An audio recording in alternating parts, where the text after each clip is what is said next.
दरबार का यही लक्ष्य है कि आप जैसे लोग जिनको सेवा का भाव अंदर है उनको आगे लाया जाए, आपको शिक्षित दीक्षित किया जाए और आपकी क्षमता बढ़ाई जाए। सृष्टि का आप में और आपको सृष्टि में समावेशित किया जा सके, आपको शक्ति का वो पुंज बनाया जा सके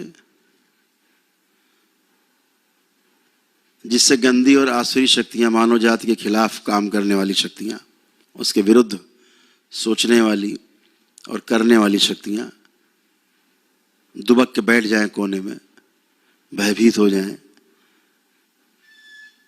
और फिर अच्छे अच्छे कार्य हो सके मानव जाति के लिए। तंत्र का जो क्षेत्र है बहुत विशाल है। जहां पर मनुष्य की पहुंच नहीं हो पाई वहां भी तंत्र है, जहां किसी जीव की पहुंच नहीं है वहां पर भी तंत्र है। एक व्यवस्था के तहत वो भी है। अगर किसी ग्रह में मनुष्य नहीं पहुंच पाया तो वहां भी तंत्र है, वो भी एक व्यवस्था है। तो तंत्र हर जगह उपलब्ध है। आवश्यकता उसमें केवल यात्री की है कि जो यात्री है वो किस भाव से यात्रा करना चाहता है, स्वयं के लिए या सबके लिए।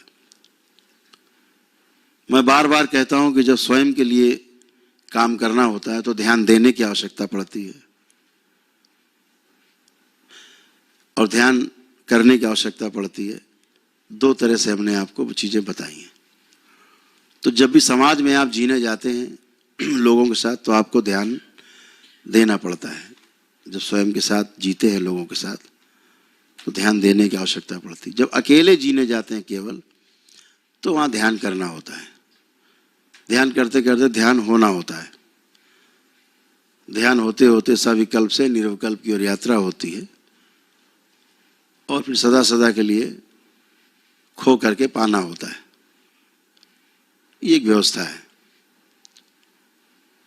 तो आज जिस तंत्र दीक्षा में आप दीक्षित होने जा रहे हैं ये साधारण दीक्षा नहीं। यहाँ परम पूजनीय बाबा जी जैसे महागुरु की उपस्थिति है,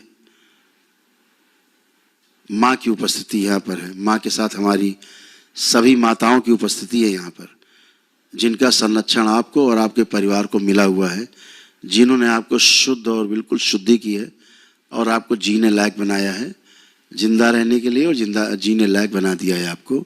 वो सब लोग यहाँ उपस्थित हैं।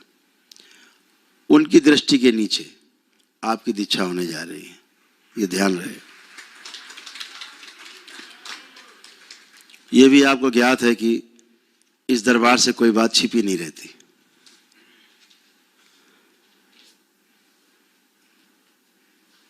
दरबार आपको किसी प्रकार से भयभीत नहीं करना चाहता, लेकिन जो है उसको आप महसूस करते हैं। जो नहीं है आपकी दृष्टि में लेकिन वो है और उसी को शिव कहते हैं। जो ना होते हुए भी है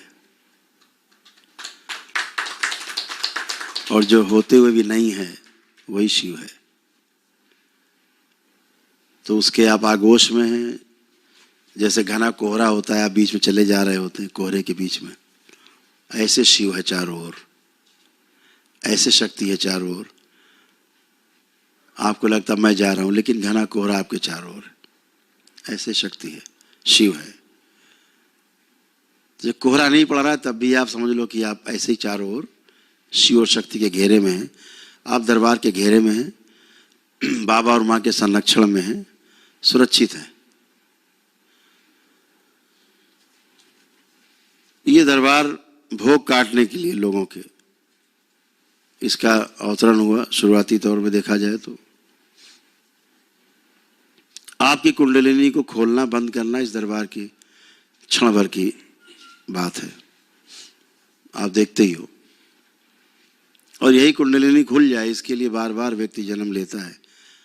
आप सब जन्म लेते हो बार बार, यही कुंडलिनी किसी तरह खुल जाए, बस यात्रा शुरू हो जाए।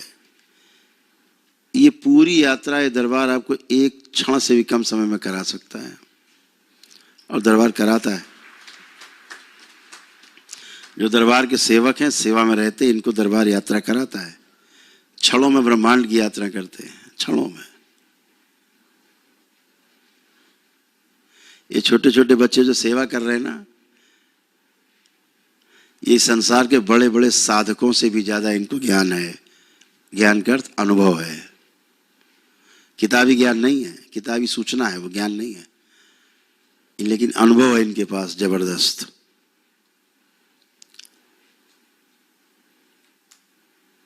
इस दरबार में देवी देवता सभी जितने पूज्य हैं, सभी यहाँ पर उपलब्ध हैं, आपकी सेवा करते हैं, आपकी रक्षा करते हैं। भगवान भोलेनाथ और माँ के होने के कारण ये सभी देवी और देवता सदैव सक्रिय रहते हैं, एक अच्छे भाव से।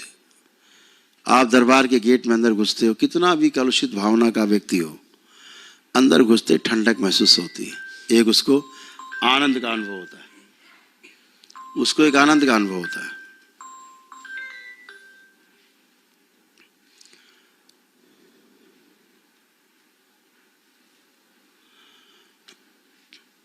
वो सकारात्मक होने के कारण ऐसा होता है।